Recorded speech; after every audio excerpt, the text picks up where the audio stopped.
अब मैं आपसे कभी पूछूं कि दुनिया में सभी धर्म संस्कृतियां दावा करती हैं कि हमारे पास बिल्कुल अलग विचार है, हमने बड़ा अच्छा विचार दिया है। अगर हम आपसे पूछें कि हमारी संस्कृति में ऐसा क्या है जो दूसरे में नहीं है, बहुत से लोग कहेंगे साहब उसमें बड़ा सदाचरण की बात कही गई, नैतिकता की बात कही गई। तो लोग कहेंगे ठीक है भाई, दूसरी जगह भी कही गई, शायद कोई फॉलो करता है या नहीं करता। पर मैं अगर आपसे पूछूं कि वो चीज बताइए जो हमारे यहां लिखी और दूसरी जगह लिखी ही नहीं है, वो क्या है? आप सबने नाम सुना होगा वैदिक mathematics. Have you ever heard of mathematics as a part of religious text? ये सिर्फ हमारे यहां है। गणित धार्मिक पुस्तक का हिस्सा है। Ayurveda medical science, it is globally accepted as a structured medical science, by name itself is a part of Vedas.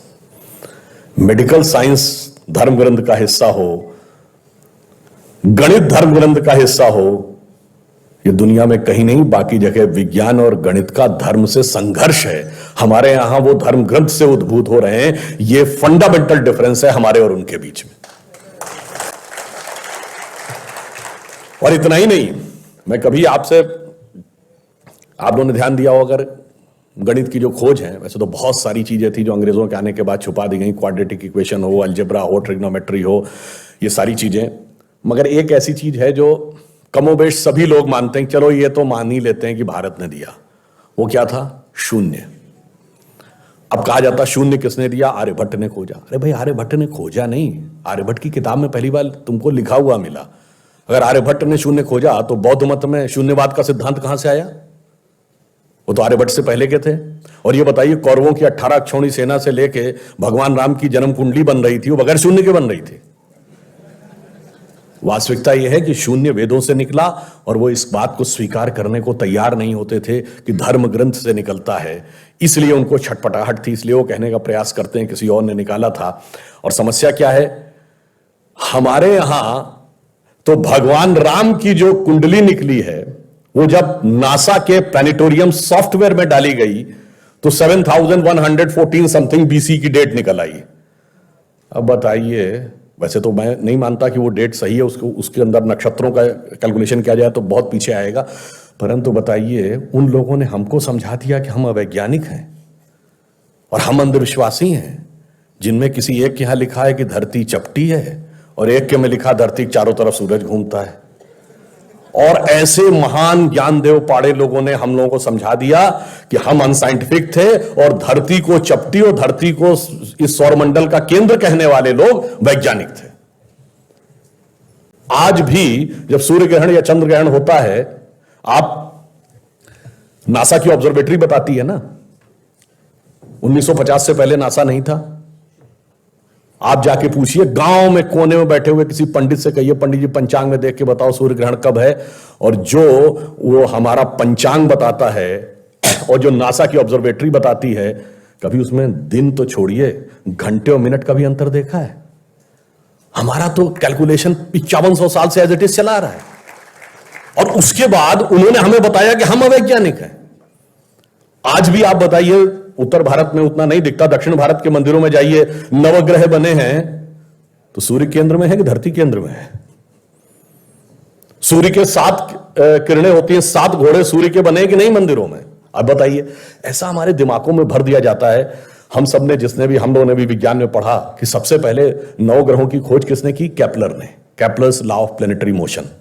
हम सब ने, जिसने फिजिक्स पढ़ी होगी 10वीं 11वीं 12वीं में, कभी न कभी Kepler's law of planetary motion पढ़े होंगे कि केपलर ने सबसे पहले बताया कि 9 ग्रह होते हैं।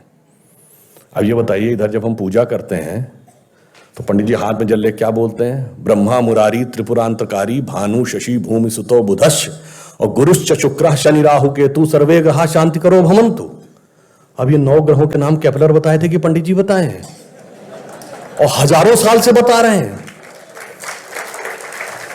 और उसमें मजे की बात यह है कि मंगल के लिए भूमि सुत, यानी भूमि का बेटा, धरती का बेटा शब्द है। या अब जाके साइंस ने यह कन्फर्म किया है कुछ समय पहले कि एक थ्योरी है कि कभी एक जमाने में बहुत बड़ा एस्टेरॉयड टकराया था कि धरती से, और धरती का एक टुकड़ा अलग हो गया था, वही टुकड़ा बाद में मंगल बन गया। और भूमि सुत हमारे यहां लिखा हुआ, मंगल के पर्यायवाची में भूमि नंदन भूमि सुत जैसे शब्द हैं। अब आप देखिए क्या वैज्ञानिकता है और कैसे उसको इसमें सम्मिलित किया गया। मैंने क्यों बताया, हमारे यहां विज्ञान और धर्म इस कदर एक मत है कि ये उनकी बुद्धि परप्लेक्स हो जाती है कि कैसे हो सकता है। अब मैं शून्य पे आता हूं, हमने शून्य खोजा, मगर महत्वपूर्ण बात है हमने शून्य क्यों खोजा, हम शून्य खोजने में सफल क्यों हुए और वो क्यों नहीं सफल हो पाए। बड़ी बड़ी दुनिया की civilisation, Chinese civilisation, Mesopotamian, Babylonian, Egypt की सिविलाइजेशन, ग्रीस की civilisation, Roman empire, Turkish empire, Inca, Maya, Aztec, कोई जीरो नहीं खोज पाया। उसका कारण यह है कि जो भी विज्ञान के विद्यार्थी हैं वो शून्य का महत्व समझते हैं। किसी संख्या को आप जितने से डिवाइड करते हैं, x डिवाइडेड बाई n, जो उसका रिजल्टेंट होता है, जैसे आप n की वैल्यू कम करते चले जाते हैं रिजल्टेंट बढ़ता जाता है। यानी किसी संख्या को x बटे 20 से x बटे 10 का मान ज्यादा होगा, x बटे 5 उससे ज्यादा होगा, x बटे 4, 3, 2, और जब x डिवाइडेड बाई 1 होगा तो क्या होगा, x हो जाएगा। इसका मीनिंग जानते क्या है? अब मैं आपको बताता हूं ये किस ढंग से हमारे व्यवहारिक जीवन और चेतना का हिस्सा था। आप लोग कभी ये सोचिए कि आपको जीवन में क्या अच्छा लगता है और अच्छा लगना क्या है। मैं बिल्कुल साइंटिफिक एक्सप्लेनेशन की बात कर रहा हूं। Happiness is considered to be an energized state of mind. जब आप खुश होते हैं तो आप ऊर्जा महसूस करते हैं अपने मन में, मस्तिष्क में। अब आपने माना मुझे अमुक गाड़ी से घूमना अच्छा लगता है, अमुक कपड़ा पहनना अच्छा लगता है, अमुक चीज खाना अच्छा लगता है, फला मोबाइल मिल जाए अच्छा, फला जगह घूमने को मिल जाए, से 20 थिंग्स। तो your energised state of mind is associated with 20 things. वो इंटेंगल्ड हो गई है 20 जगह। अब आप अपने मन में सुख के लिए उन 20 वस्तुओं पे आश्रित हैं, तो x डिवाइडेड बाई 20 है। अब मान लीजिए आपने आत्म संयम किया और 5 चीजों से अपना मन हटा लिया, तो x डिवाइडेड बाई 15 हो गया, नेट रिजल्टेंट बढ़ गया। क्यों? वो ऊर्जा जो उन 5 पदार्थों के साथ संलिप्त थी वो आपने बचा ली, तो वो आपके अंदर रह गई, तो by law of conservation of energy आपका एनर्जी लेवल बढ़ गया।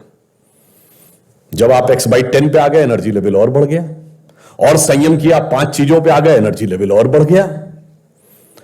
अब इसके आगे की यात्रा जो 5 चीजें हैं उसके आगे की यात्रा x बाई 5 के ऊपर की यात्रा थोड़ी कठिन चुनौतीपूर्ण है, ये सिर्फ सन्यासी कर पाते हैं। 5 चीजें क्या हैं? भोजन, वस्त्र, आवास, श्वास और ईगो, अस्तित्व। तो सबसे पहले क्या छोड़ते हैं? आवास। कहते हैं ना कि करतल भिक्षा तरतल वास। अब सन्यासी का कोई घर नहीं होता, तो x बाई 4 हो गया, independent of house, no need. फिर क्या आता है? वस्त्र छोड़ते हैं, नागा साधु या दिगंबर जैन। अब चेतना उस अवस्था तक पहुंच गई जहां दिशा ही आपको अपना वस्त्र नजर आने लगती है, x बाई 3 हो गया। अब भोजन, अब कॉन्शियसनेस उस लेवल पे पहुंचती है जहां पर उसको ऊर्जा लेने के लिए पदार्थ की जरूरत नहीं है, वो सीधे कॉस्मिक एंगल से एनर्जी ले सकती है। जैसे आपने सुना होगा बहुत से ऐसे महात्मा होते हैं महीनों महीनों तक नहीं खाते हैं। वो एक स्टेज आती है जब आप उस अवस्था में पहुंच जाते हैं कि आप सीधे कॉस्मिक एनर्जी को ग्रहण करने की स्थिति में आ जाते हैं, आपको मटेरियल एनर्जी की जरूरत नहीं। तो x बाई 2 हो गया। अब है श्वास एंड योर एग्जिस्टेंस। जब तक मेरी सांस चल रही है तब तक मैं हूं, पर जिस क्षण आप श्वास को भी नियंत्रण करने की क्षमता प्राप्त कर लेते हैं, your consciousness become independent of your breathing. मैं चाहूंगा तो मेरी सांस चलेगी, जब नहीं चाहूंगा तो सांस नहीं चलेगी, फिर चाहूंगा तो सांस चलने लगेगी। यह अवस्था होती है समाधि की अवस्था। तो आप x बाई 1, तो x by 1 is equal to x। अब आपने आत्म स्वरूप का साक्षात्कार कर लिया, परंतु एक चीज रह गई, मेरा एग्जिस्टेंस, मैं एक एंटिटी हूं, मैं एक व्यक्ति हूं, मैं एक पुरुष हूं, मेरा नाम है, वो तो है ना। जिस क्षण आप अपने कॉन्शियसनेस को अपने एग्जिस्टेंस से इंडिपेंडेंट कर लेते हैं तो n की वैल्यू क्या हो गई? 0। तो x divided by 0 is equal to infinity. तो अनंत की यात्रा शून्य से होकर जाती है, और हम अनंत खोज रहे थे, इसलिए हम शून्य को खोजने में सफल हुए। यह मूल कारण है कि हम भारतीय शून्य को क्यों खोज पाए। और इसीलिए, और यह बात हमारी संस्कृति में ऐसी रची बसी है कि हमें कभी ध्यान ही नहीं आता कि इसका कोई साइंस और मैथ से संबंध है। एक दोहा है बड़ा प्रसिद्ध कि भाई जब आप शून्य में उतर जाते हैं तो आपको बाहर की कोई ध्वनि सुनाई नहीं पड़ती। तो कहते हैं ना कि हृदय का एक अनहद नाद सुनाई पड़ता है। अनहद वर्ड आप लोगों ने सुना होगा, अनहद नाद जो हृदय में होता है। तो हमारे यहां क्या कहा गया, जीवन का लक्ष्य क्या है कि जात हमारी ब्रह्म है और माता पिता है राम, घर अपनो है शून्य में अनहद में विश्राम। लक्ष्य जीवन का यह था, अनंत तक पहुंचना था, वह मार्ग शून्य से होकर जाता है। यह हमने दुनिया को बताया, यह ज्यादा बड़ी बात है। कैलकुलेशन तो कंप्यूटर भी करके दिखा देगा, मगर शून्य का रास्ता सिर्फ भारत, अनंत का रास्ता शून्य के माध्यम से सिर्फ भारतीय वांग्मय दिखाएगा।